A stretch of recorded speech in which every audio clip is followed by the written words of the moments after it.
Let's get college basketball under the way. Mizzou will have a great game tonight against the Alabama Crimson Tide.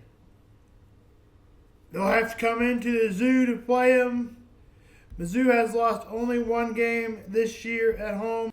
16-1 at home this season, losing to only Texas A&M on the season.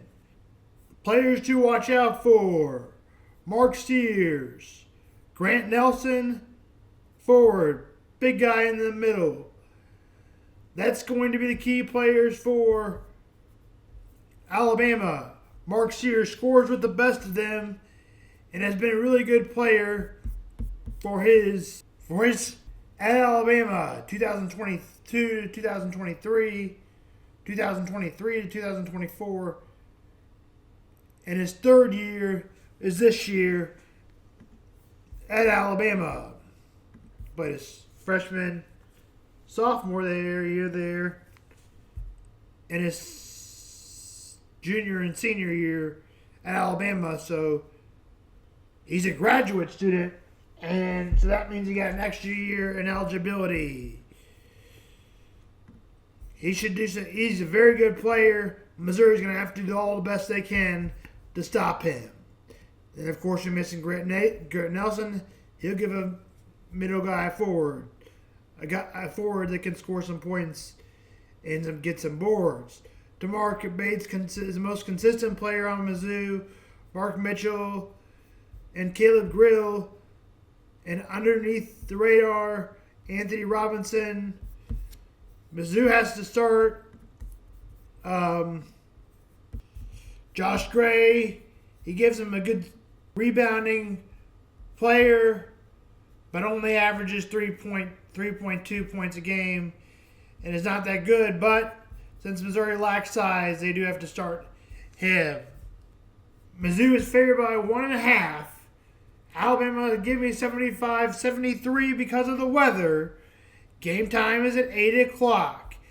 KU is struggling mightily, showing more of why they shouldn't be in the polls and why they probably won't by the end of the week. BYU shoots 50%, and maybe BYU would have won anyways. But BYU shooting 50% is the reason they won, but it shouldn't have been by 45 points. The most in KU history that KU lost to an opponent was 45, being last night. Richie Sanders scores 22 in the blowout as BYU blows out Kansas. Kansas State ended all realistically tournaments, NCAA tournament hopes this season. I mean, they could close and win all their games and maybe go to the conference championship in Kansas City in the Mid-12 tournament and maybe get in. But that's not going to happen. So in all realistic, they're out. And now on to the Super Bowl parade and why we should not have them. Much like the fans. And so that secures where a place of where that could happen. The next idea would put a lockdown on there and put medical detectors in an area that would be controlled and probably be in a building, which that one is probably not the least amount of fun because it avoids crowds. There's no crowds going to be in a smaller building, 80,000 people, 20,000 in an arena or whatever you want to call it. Last idea, you could play the video up virtually and put the players down at the stadium, let the fans celebrate with the players, and do it that way. Maybe put the seats in a closer up, but still where the fans sit. Probably putting them all over the stadium is the best idea, I think, honestly. Having the players down there, talking about the Super Bowl, and celebrating, maybe kind of replaying the virtue of celebrating at the Super Bowl or at the stadium with your fans. I think that's the best, safest way and probably the most fun. Virtually make fans and then make up players in the virtual area. That would be fun. The most fun, I think, because you're having fans and you're having ways of accessing with a controlled access area. Security personnel, individuals, weapons with guns, that's what they should avoid.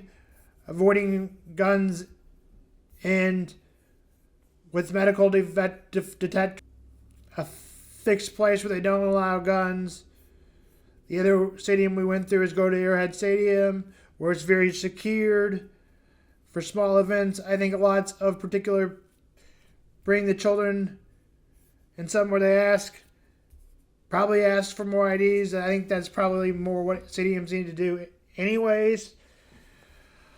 For outside of this, establish reduce individuals of risking harm, holding industries accountable for insurance and overseeing markets of guns and sales of guns, and really keeping the licensing in check. Require safe gun storage. Another idea, if I see people going around to try to sell me that I need to go follow God and I need to do this, well, I don't like that. I don't like probably trying people to influence my beliefs about what I should do with God and what I should do not with God. But if they can do that, then I don't see why a person can ask a person why they own a gun. That's my opinion. They should ask the person before actually, like they walk around to people's neighborhood and ask at their house, well, do you own a weapon? And if why? You don't have to answer it, but that's my best idea. Go around asking people if they own guns and why. If they don't want to answer it, they don't have to answer, I guess. But that's Sam Vaughn Sports and Sam Vaughn Mental Health. It honestly feels like there is a tragedy every day in the United States. Like, it's crazy. Breaking news, ML Football posted this on Twitter/X, whatever y'all want to call it. Multiple people have reportedly been shot at the Eagles Super Bowl parade, according to people in attendance. Local authorities have not confirmed anything yet. ML Football put out another status saying, breaking, 2 people were shot as crowds were gathered for the Eagles Super Bowl parade, police tell CBS News. The status of both victims is currently unknown. And now this is the second year in a row where there has been a shooting at a Super Bowl parade. At some point, stuff like this gotta stop. It's to the point where you cannot go anywhere in the United States without some sort of gun violence going on. The Super Bowl parade should be nothing but happy, joyful, excited people celebrating their team winning the Super Bowl. But now, this happens. I really hope that gun violence stops someday, because it seems like this stuff happens every day in this country. Like, listen, I'm not huge in politics and stuff, but they gotta find a way to have some type of gun laws to make things more strict. Because like I said earlier, going to a Super Bowl parade, the last thing on your mind is that there's going to be gun violence here. You got NFL players out here. You got young children, young kids. Like, this is not the place for that. But hopefully the people that were in this situation can recover and get back to 100%. And hopefully the cops can find the person who did this. Just a crazy, crazy situation. Prayers to everybody that was involved.